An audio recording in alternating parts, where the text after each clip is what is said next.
ক'ব ইমান কাঠ মানে একচুৱেলি চিৰাঙত বিশেষ ধৰণৰ হোৱা নাই। এইটো উল্টাপানী বা কচুগাঁৱৰ পৰা যিবোৰ অঞ্চলৰ পৰা জংঘল আছে সেই কাঠখিনি চিৰাঙৰ মাজেদি যায়। আমি প্ৰায় 90% আমি কণ্ট্ৰল কৰিবলৈ সক্ষম হৈছোঁ। অকল এই বছৰতে আমি 348খন গাড়ী কনফিস্কেট কৰি চৰকাৰীভাৱে বিক্ৰী কৰা হয়। আৰু কালি আমি এজন দুদূৰ্ষ আমাৰ যিটো মাফিয়া মিজিং বসুমতাৰীক এৰেষ্ট কৰি আমি জেল হাজতত পঠাইছোঁ। আৰু দুজন আছে, চুমখৰ আৰু বুলি আৰু এজন আছে। তেওঁলোকৰ এগেইনষ্টত অলৰেডি পুলিচৰ কেছ দিয়া হৈ আছে। আৰু মোটামুটি এতিয়া আমি উল্টাপানীটো এটা ডাঙৰ টীম এটা মজুত কৰা হৈছে।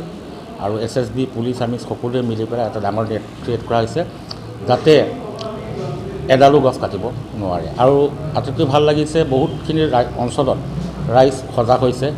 আমটেকা অঞ্চলত ৰাইজে এনেকুৱা কৰিছে, কোনোবাই যদি জংঘলত সোমাই গছ কাটে 5,000 টকা ফাইন, আৰু কিছুমান ঠাইত হৰিণা মাৰিলে 5,000 টকা ফাইন, এনেকুৱা ছিষ্টেম কৰিছে।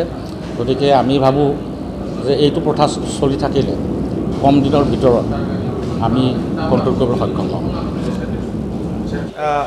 খবৰ পাই আছিলোঁ যে ভূটানৰ গাড়ীত কাঠ নিয়ে বুলি আমি খবৰ পাই আছিলোঁ। সেই হিচাপে আমি এমাহ ধৰি বিভিন্ন পৰ্যবেক্ষণত আছিলে, SSBৰ লগত আমি মিলি কামবোৰ কৰি আছিলোঁ। কিন্তু কালি ৰাতি আমি খবৰ পালোঁ যে ভূটানৰ ৰেজিষ্ট্ৰেশ্যনৰ গাড়ী এখনে আমাৰ দাগেৰি অঞ্চল, ভূটান সীমাত আপোনাৰ দেৱদাঙী অঞ্চলৰ পৰা জংঘলৰ পৰা কাঠ লোড কৰি থকা পাছত খবৰ পালোঁ। ইতিমধ্যে SSB আহি পেলাই জেগাটো ঘেৰাও কৰি থ'লে।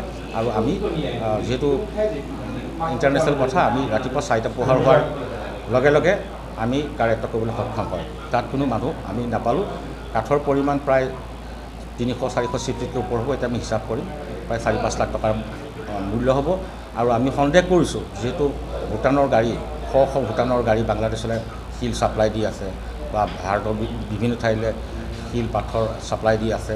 গতিকে এইটো বাংলাদেশতো যোৱাটো আচৰিত কথা নহয়। সেইকাৰণে আমি এই ক্ষেত্ৰত যথেষ্ট পৰ্যবেক্ষণ কৰা হৈছে। আমাৰ ইণ্টেলিজেঞ্চ ইউনিটবোৰ ঘূৰি আছে যাতে এনেকুৱা ধৰণৰ কাম আমি বন্ধ কৰিব পাৰোঁ।